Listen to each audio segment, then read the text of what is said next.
Vamos lá, diz assim. Marcos capítulo de número 6, versículo 30. Voltaram os apóstolos à presença de Jesus e lhes relataram tudo quanto haviam feito e ensinado. E ele lhe disse: vinde, repousar um pouco à parte no lugar deserto, porque eles não tinham tempo nem para comer, visto serem numerosos os que iam e vinham. Então foram sós no barco para um lugar solitário.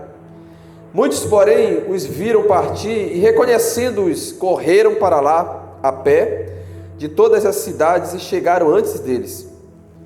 Ao desembarcar, viu Jesus uma grande multidão e compadeceu-se deles, porque eram como ovelhas que não têm pastor, e passou a ensinar-lhes muitas coisas. Em declinando a tarde, vieram os discípulos a Jesus e lhe disseram: é deserto este lugar, e já avançada a hora, despede-os para que, passando pelos campos ao redor e pelas aldeias, comprem para si o que comer. Porém, ele lhe respondeu: dá-lhes vós mesmo de comer. Disseram-lhe: iremos comprar 200 denários de pão para lhes dar de comer? E ele lhe disse: quantos pães tendes? E de ver. E sabendo eles, responderam: 5 pães e 2 peixes. Então Jesus lhes ordenou que todos se assentassem em grupos sobre a relva verde. E fizeram, repartindo-se em grupos de 100 em 100, de 50 em 50. Tomando ele os 5 pães e os 2 peixes, erguendo os olhos ao céu, os abençoou e, partindo os pães, deu aos seus discípulos para que os distribuísse, e por todos repartiu também os 2 peixes. Todos comeram e se fartaram, e ainda recolheram 12 cestos cheios de pedaços de pães e de peixe. Os que comeram dos pães eram 5.000 homens. Digam todos glória a Deus. Se assente com muito carinho em nome de Jesus.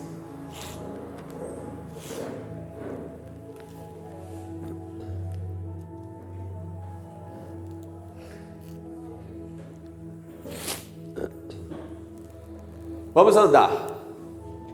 A primeira coisa que nós precisamos entender nesta primeira multiplicação dos pães, que está em Marcos capítulo de número 6, versículo 30, Mateus capítulo de número 14, a partir do verso 13, João capítulo de número 6, a partir do verso 1 até o 14, você vai ver literalmente o processo em que os discípulos viveram junto com Jesus. O interessante é que nós temos que entender que aqui tem alguns pontos importantes para nós aprendermos a respeito do que é caminhar com Jesus. O apóstolo Paulo, em 1 Coríntios, capítulo de número 11, a partir do versículo 1, disse assim: sede, pois, meus imitadores, como eu sou de Cristo. Ser imitador de Jesus é literalmente fazer tudo aquilo que ele fez, em tudo. A Bíblia diz que Jesus em tudo foi tentado, em nada pecou. A Bíblia diz que o Senhor fala a Caim: Caim, o pecado está diante de ti, cabe a ti dominá-lo. Todas as vezes que eu olhar para Jesus, eu tenho que entender quem Ele é para mim, ou qual a figura que eu tenho de Jesus. E esse Jesus que eu quero apresentar a você, a respeito desta parábola, é aquele Jesus que nos mostra muitas características de alguém que a Bíblia diz que em Atos, lá em Antioquia, a primeira vez os discípulos foram chamados de cristãos. Ou seja, cristãos é aquele que traz o sentido de uma figura de um Cristo menor. É aquele que imita Jesus, que anda como Jesus, que fala como Jesus, que age como Jesus. E a partir de Marcos 6,30, nós vamos aprender que nessa multiplicação dos pães, nós temos um mestre, nós temos um Senhor, nós temos um Salvador, com características que nós precisamos imitar. Primeira delas, Jesus era alguém observador. Versículo 31. E ele lhe disse: vinde repousar um pouco, à parte no lugar deserto, porque eles não tinham tempo nem para comer, visto serem numerosos os que iam e vinham. Jesus observou que os discípulos estavam sobrecarregados, estavam sem conseguir ter tempo sequer para comer, porque talvez nós olhamos e pensamos assim: meu Deus, como era maravilhoso andar com Jesus. Verdade. Só que imagine como era complexo lidar com toda aquela multidão. Os discípulos, eles não tinham o papel apenas de andar junto com Jesus, mas eles tinham o papel de organizar aquele povo, organizar as pessoas. Você que talvez trabalha numa empresa muito grande, você sabe o quanto que é difícil lidar com pessoas.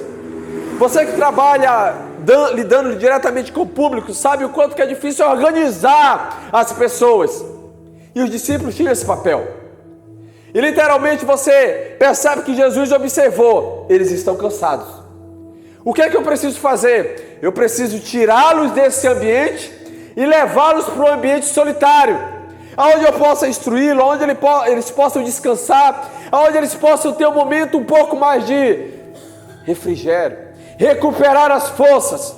A primeira coisa que nós precisamos aprender: tire tempo para descansar. Seja observador. Olhe ao seu redor e veja o que está tirando as suas forças. Detalhe: Jesus disse assim: o meu fardo é leve e o meu jugo não é pesado. E é interessante que ele faz um convite a nós: vamos trocar de fardo.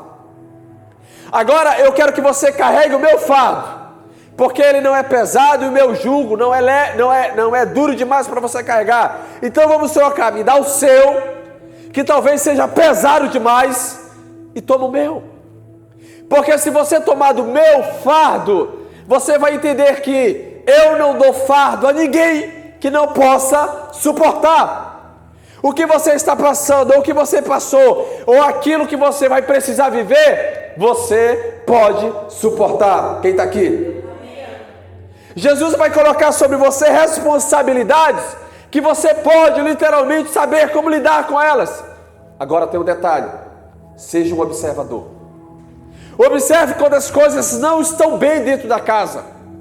Observe quando literalmente você está sendo exigido demais em relação a algo que Deus não pediu para você. Geralmente nós pensamos assim: não, Deus, Ele quer algo independentemente de qualquer coisa. Não quer. Sabe por quê? Porque Moisés, ele estava no deserto, tomando de conta de quase 1,5 milhão de pessoas. E Moisés estava sobrecarregado. Tudo vinha para Moisés. Tudo era Moisés que fazia. Tudo era Moisés que organizava. E aí vem Jetro até Moisés, seu sogro, e diz assim: olha, Moisés, seria bom que você começasse a dividir responsabilidades. Você cria grupos de 100, você cria grupos de 50, você cria grupos de 20, você cria grupos de 10, e assim você vai liberando pessoas para carregarem junto com você esse fardo. E assim Moisés fez. Aquilo que for mais difícil de resolver, que chegue até você. Talvez hoje você esteja sobrecarregado com algo que muitas das vezes é pesado demais, porque faltou uma característica de Jesus: observar. Observe dentro da sua casa, quando as coisas não estão se alinhando com Deus.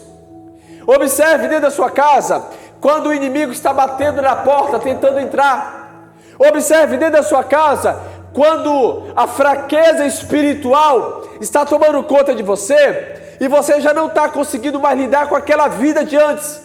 Você orava, você buscava, você lia a Bíblia, você tinha tempo para jejuar, você tinha tempo para estar com Deus, para conversar com Deus, para chorar.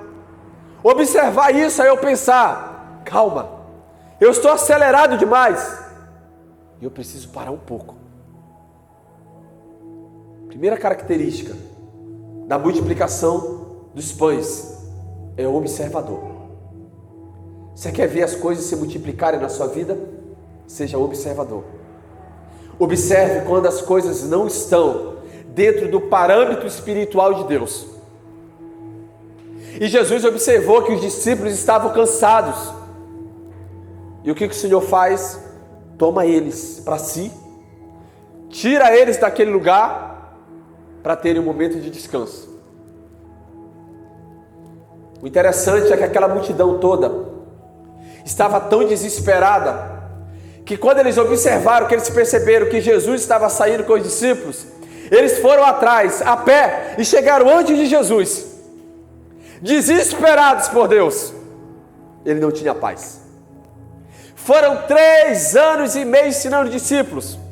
Foram 3 anos que literalmente Jesus vivia dia e noite com a responsabilidade de entregar aquela multidão a fome deles. Alguns eram por alimentos, outros eram por milagres, outros eram porque precisavam ouvir a palavra.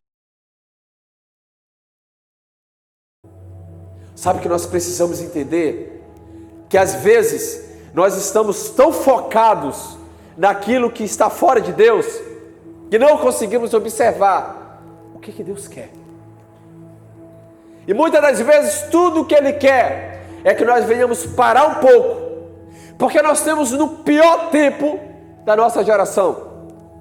Por quê? Porque nós estamos num tempo em que você é obrigado a viver algo que literalmente as pessoas estão exigindo de você. Você já percebeu que as pessoas aceleradas, elas querem que você seja acelerado também?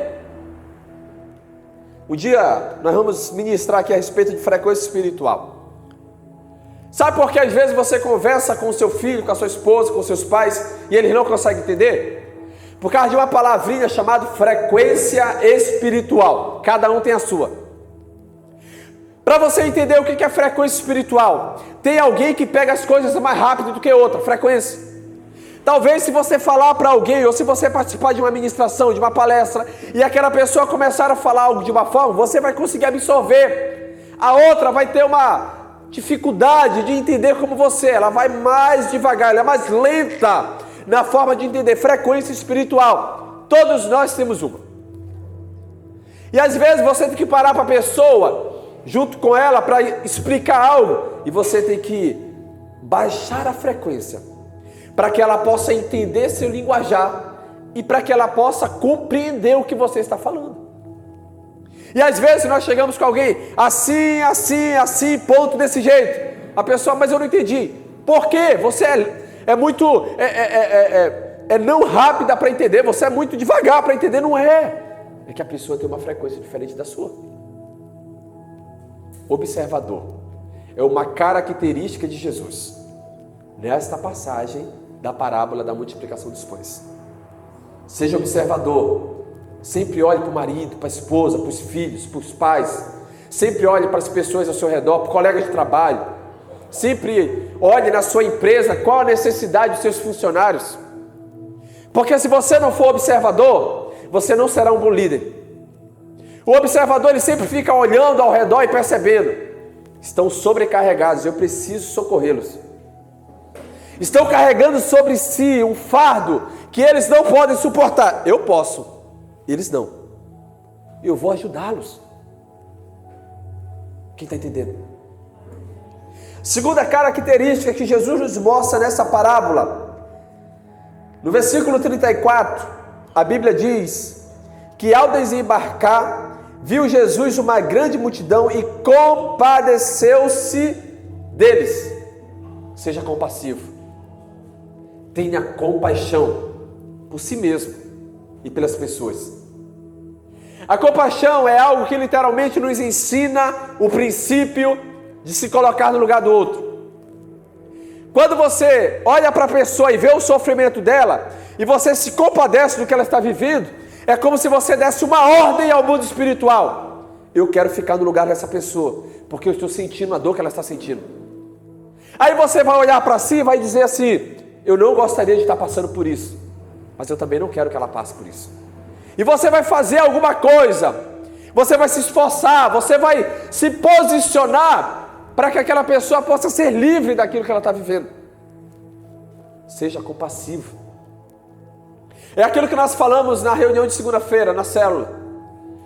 Às vezes, tudo que você precisa é se colocar no lugar da sua esposa e ver a necessidade dela, do seu marido e ver a necessidade dele, dos seus filhos e ver a necessidade deles, para que você possa servir de alguma forma, que talvez, quando a compaixão não existe dentro de mim, eu me preocupo comigo mesmo. E quando nós nos tornamos egocêntricos, eu sou o centro. O que importa é se eu estou bem. O que importa é se eu estou com saúde. O que importa é se eu tenho dinheiro.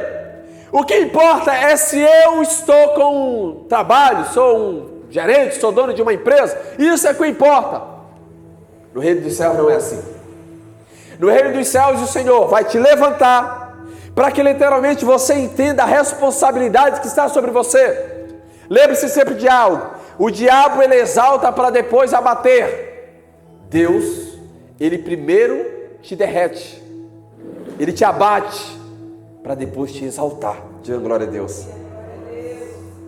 Tem pessoas hoje que você olha e diz assim: uau, essa pessoa está andando de carrão, essa pessoa tem uma empresa grande, essa pessoa tem muitas riquezas.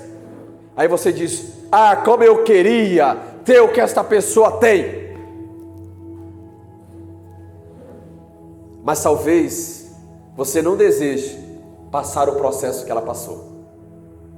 Porque o processo dói, o resultado não.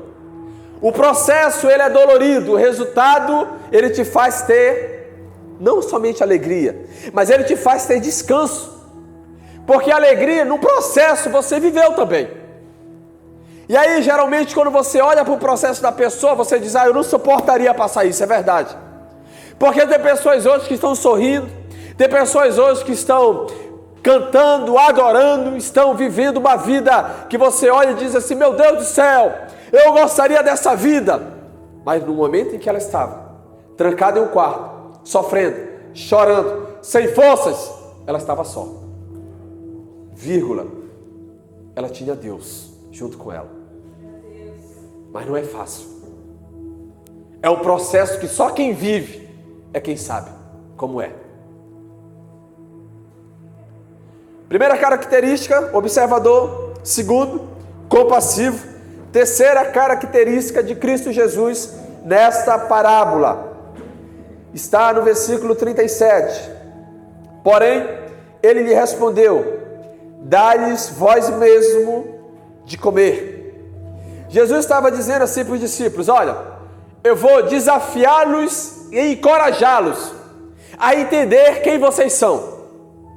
Quando você entende quem você é, você reconhece que literalmente, você como pai, você como uma mãe, você como filho, você como líder, você sempre vai desejar que os seus liderados, ou aqueles que fazem parte da sua casa, sejam enviados, sejam levados a viver aquilo que talvez hoje, nesse exato momento, você pense assim: mas se eu incentivar essa pessoa, pode ser que ela comece a voar e vá embora. Isso é precioso demais. Jesus ele incentivava os discípulos: façam vocês, coloquem em prática vocês mesmos, porque vocês estão há esses anos andando comigo para aprender a se desenvolver e andar. Jesus está dizendo para eles: tomam decisões, vão, alimentam essa multidão toda. Vocês trouxeram até mim um problema. Vocês disseram para mim que existe essa multidão que está conosco no deserto e que praticamente não tem como alimentá-los, para liberar eles, para que eles possam ir pelas cidades para poder comprar alimento para comerem. Já que vocês trouxeram o problema, agora vão vocês e alimentam eles. Sabe o que eu aprendo aqui?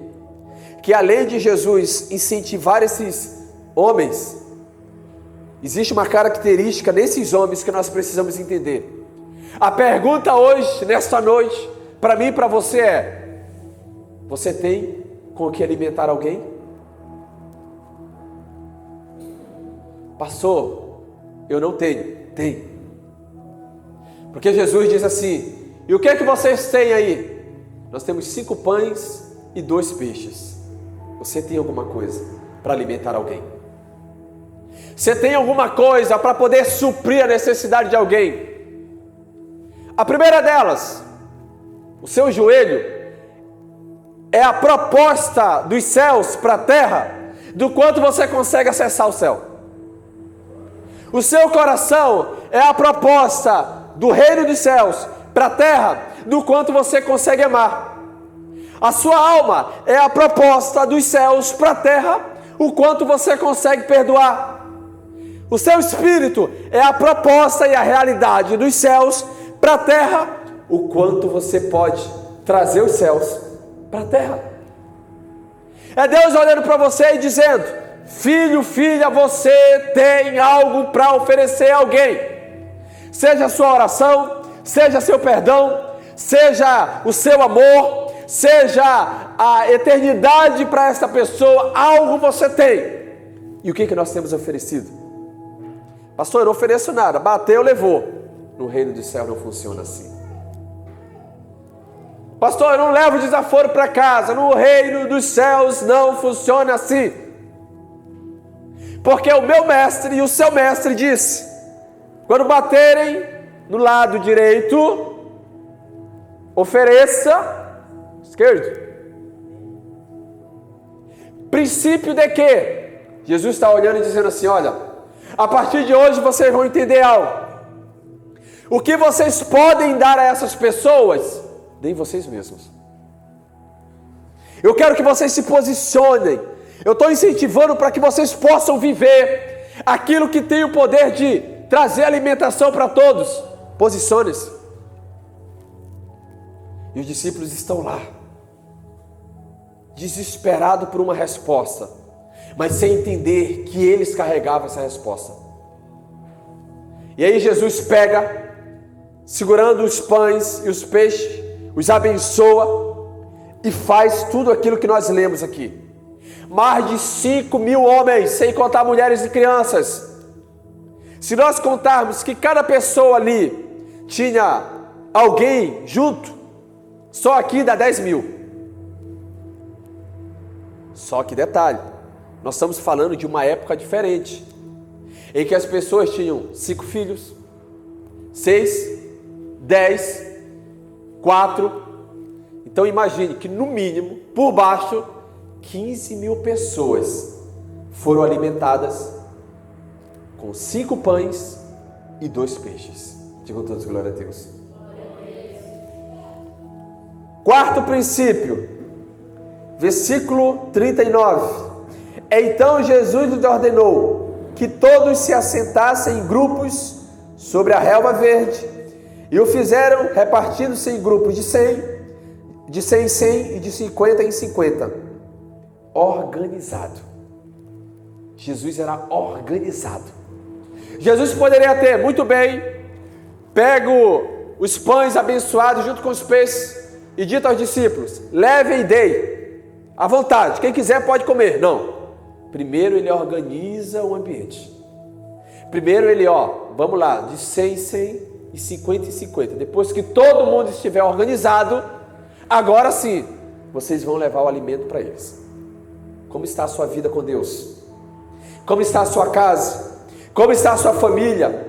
Como está o seu relacionamento com as pessoas? Como está literalmente o seu relacionamento com os céus? Tem que estar organizado. A primeira coisa, primeiro princípio, você tem que saber observar ao seu redor. Observe tudo ao seu redor literalmente. Seja um observador espiritual.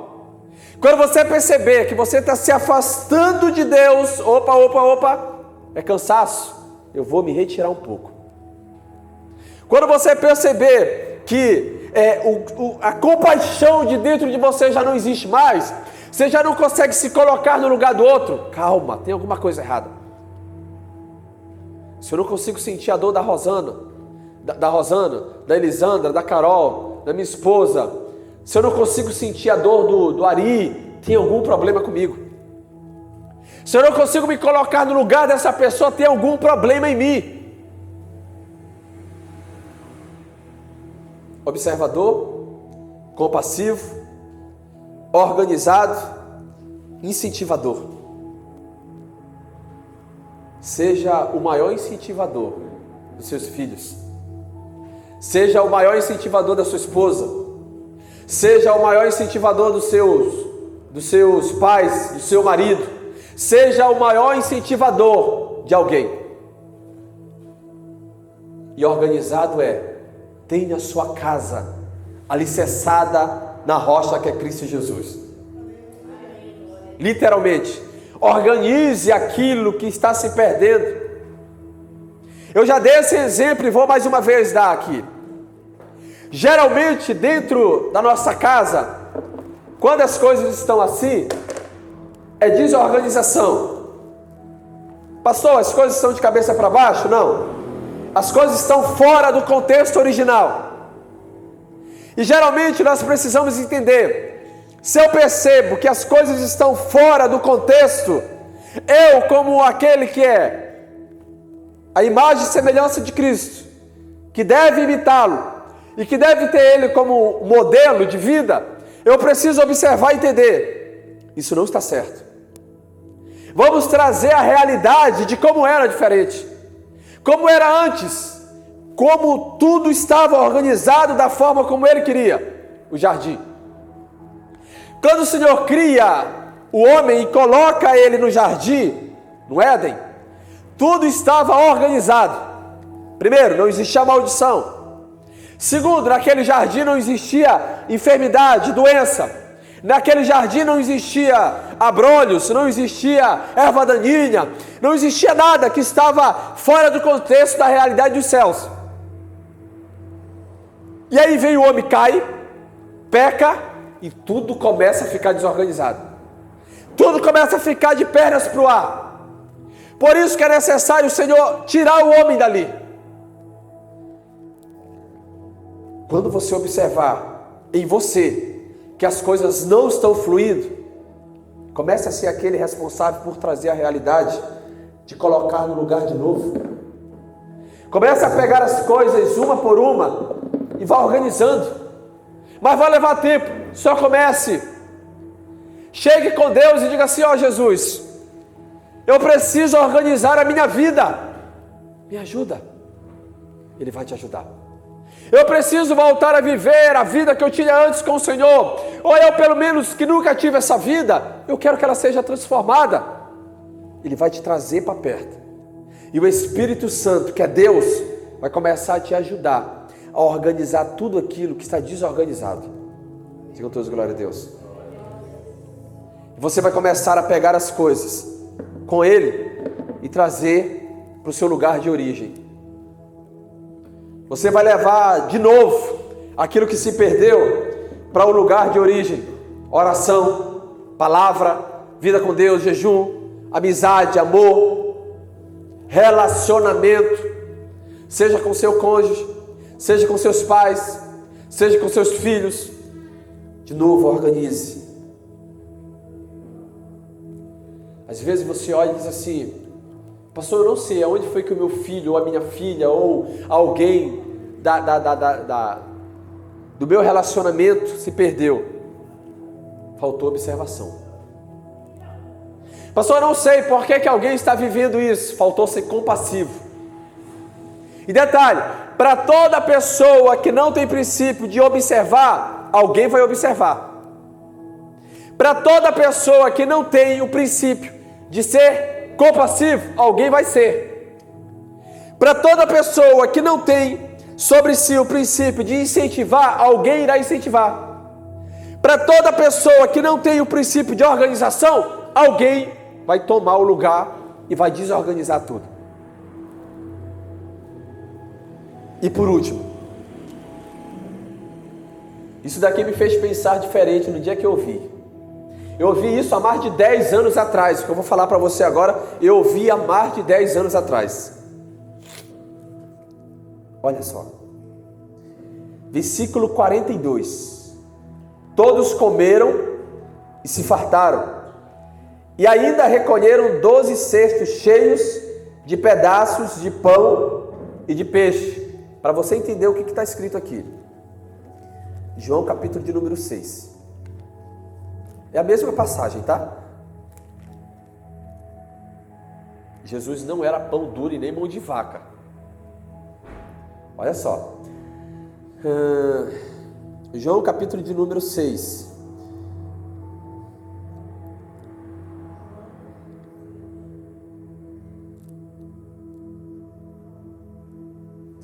Versículo 12. E quando já estavam fartos, disse Jesus aos seus discípulos: recolhei os pedaços que sobraram, para que nada se perca. Quando eu vi isso há 10 anos atrás, eu pensei assim: Deus, o Senhor poderia muito bem ter dito, acabei de multiplicar de 5 pães para alimentar 5 mil, 15 mil, 20 mil. Deixa aí, o que sobrou deixa. Tanto os pães quanto os peixes, não tem problema não, depois quando precisar de novo, eu multiplico novamente. Não. Sabe o que a Bíblia está me ensinando? Sabe por que sobrou pães? E todos se fartaram? Porque o Senhor está fazendo um convite a mim e a você.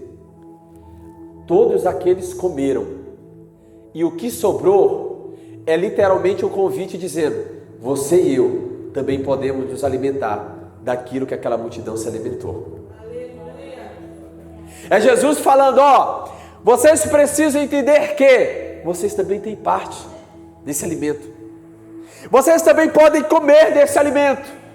Vocês também podem crer e viver esses milagres, de comerem aquilo que literalmente é algo celestial. Porque hoje na nossa realidade de descrença, geralmente você vai pensar como os discípulos estavam pensando, quando eles disseram: mas se nós comprarmos 200 denários de pães, ainda assim não será suficiente para alimentar essa multidão. Viva a fé que existe sobre você. E o Senhor está nos mostrando o princípio: não deixe a comida que você faz, que você cozinha, se perder. Tenha senso de entender que, cara, Deus sente abençoado, e talvez hoje você tenha na sua casa o alimento para poder você ficar saciado, mas olhe quantas pessoas não têm. E quando nós tratamos, gente, eu acho que o maior desespero de uma pessoa é trabalhar em restaurante. Porque todos que já trabalharam, eu sempre ouço o seguinte, que dá uma dó de ver chegar no final do dia e jogar aos montes.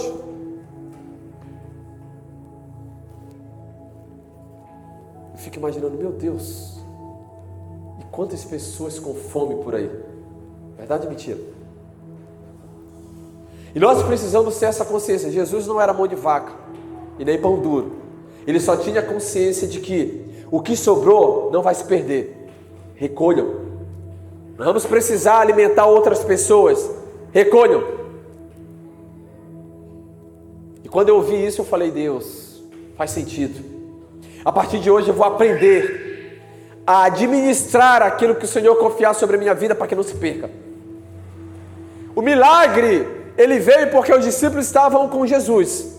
Mas perder aquilo era não valorizar o milagre. Se ele literalmente diz: deixa isso para lá, gente, depois a gente faz outro milagre de novo, era não valorizar aquilo que só Deus pode fazer por mim e por você.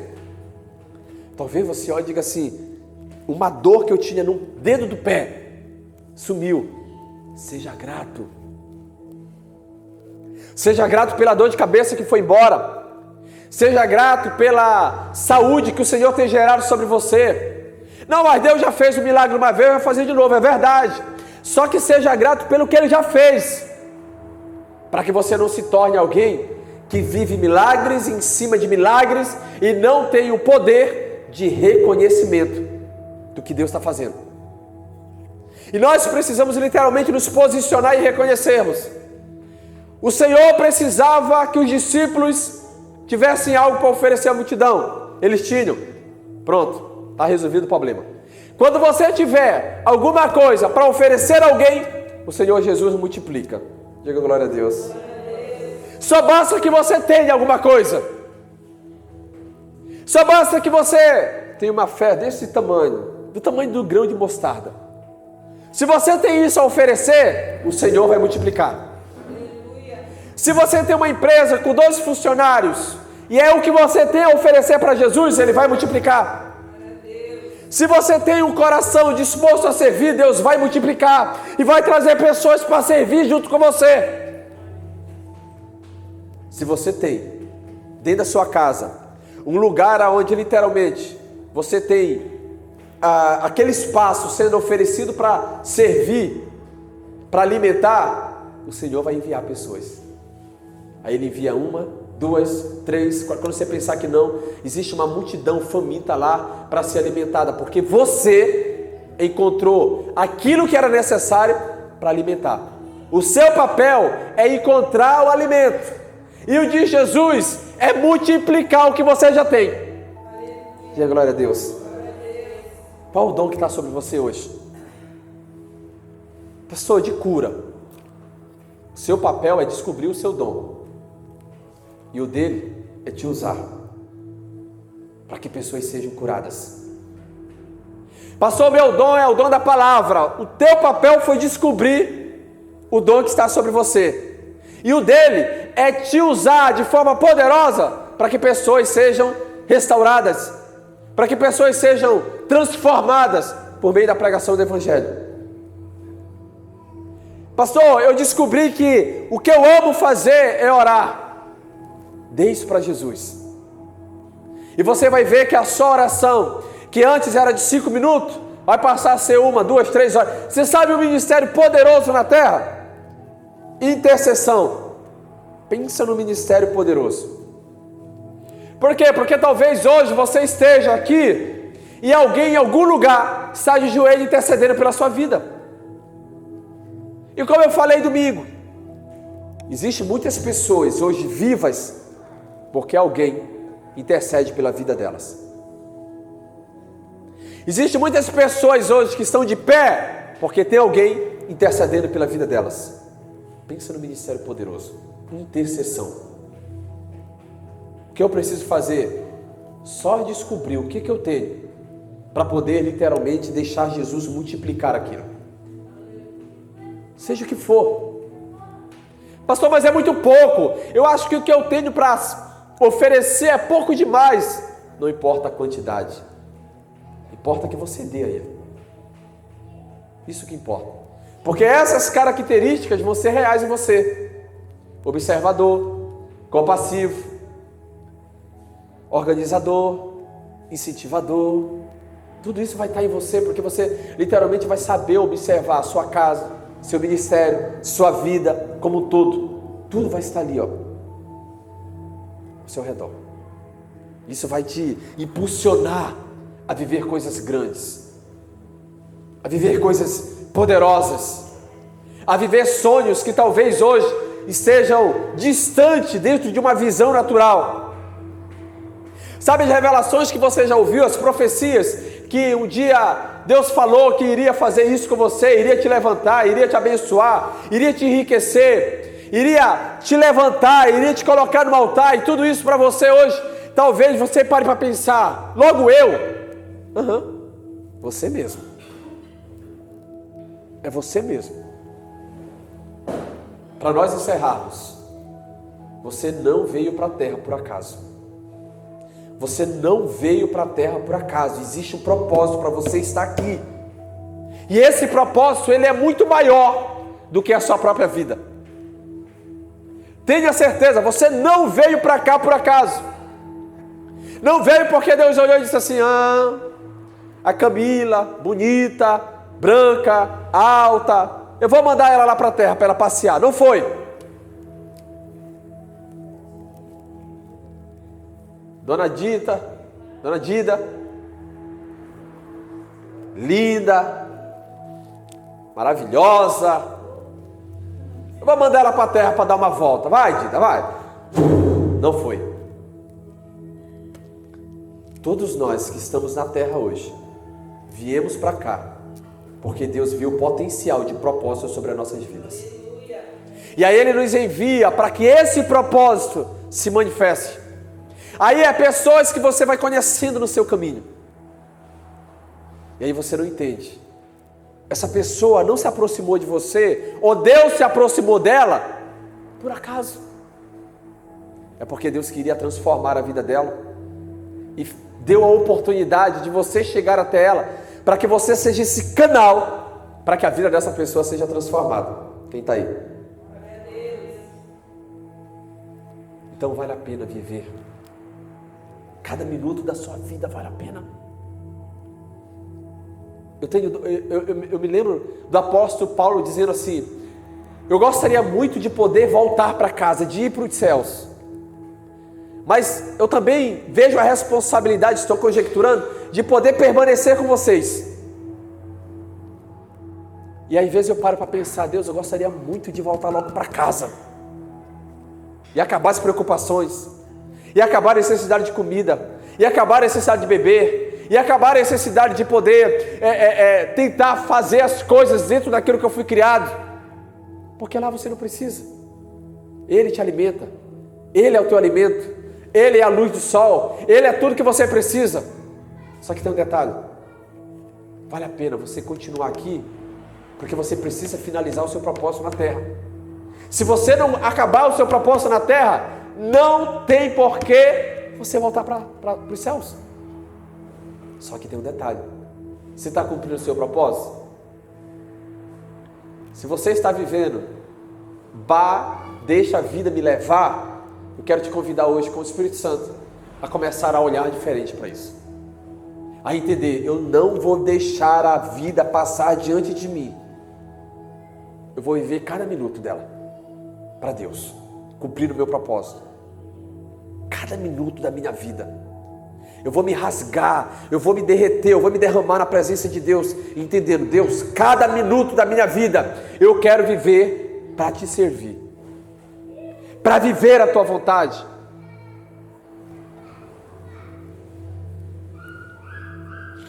Uma vez eu estava conversando com uma moça, com uma senhora, e ela falou assim: ó, pastor, o meu esposo está 15 anos acamado. Aí eu falei: o que aconteceu? Ele sofreu um AVC? Ela falou: foi. Eu falei: 15 anos? Ela disse sim. Eu falei: poxa. Eu falei assim: ele bebia? Ela: sim. Fumava? Muito.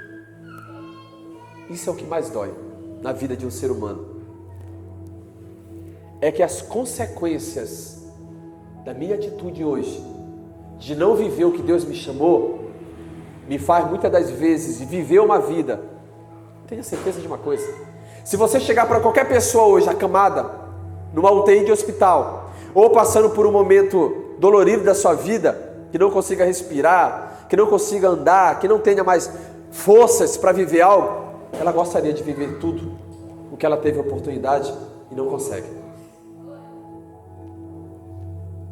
Aí quando eu olho para mim, eu digo assim: Deus, obrigado. O Senhor me deu a oportunidade de poder estar de pé até hoje. Eu não vou desperdiçar. Eu vou viver cada minuto para Ti. Gente, eu tenho um receio muito grande dentro de mim. É de ver as pessoas passarem pela minha vida e irem para o inferno. E hoje eu quero, com todo carinho, cada um tem o seu jeitinho, né? Mas mostrar para as pessoas Jesus. Quando você vai ler 1 Coríntios, 2 Coríntios, você vê muito Paulo falando assim: o sangue de vocês não está mais sobre mim. Eu tirei de sobre as minhas mãos o sangue de vocês. Paulo entendeu isso. Todos que passassem pela vida dele, a responsabilidade era dele de anunciar o Evangelho. E você sabe, quando eu deixo de ser culpado de uma pessoa que se perde, quando eu conheço o Evangelho, conheço a Jesus, eu não falo de Jesus para ela. Só que não daquele jeito religioso: olha, se você não conhecer Jesus, vai para o inferno. Não. Às vezes tudo que alguém precisa é que você se aproxime dessa pessoa e dê um abraço nela. Por isso que a gente, a igreja, dá abraço, né? A gente se abraça, a gente se cheira. Porque isso muitas das vezes é a necessidade de alguém que entra por essa porta, é que ela seja acolhida, que muitas das vezes nem na sua casa ela não é. Que muitas das vezes nem no seu lar ela não consegue ter aquele abraço, aquela palavra de incentivo. E nós queremos que a igreja ande dessa forma. Que as pessoas venham, entrem e se sintam abraçadas, se sintam amadas, para que elas possam literalmente se posicionar e entender: caramba, eu vou dar o que eu tenho recebido aqui dentro. Amém ou não amém? E o que eu quero que você carregue dentro do seu coração de agora em diante é: o que você tem para oferecer nessa noite a Jesus? Pastor, eu tenho a minha vida. Ele vai multiplicar. Ele vai multiplicar para que literalmente ela possa ser uma vida alicerçada nele, para que você possa dar muitos frutos. Pastor, o que eu tenho é um dom que o Senhor confiou sobre mim. Só entregue e Ele vai multiplicar esse dom, para que você possa exercitá-lo e para que ele em prática possa alcançar a vida de milhares e milhares e milhões de pessoas. É tudo que nós precisamos. Fique de pé em nome de Jesus.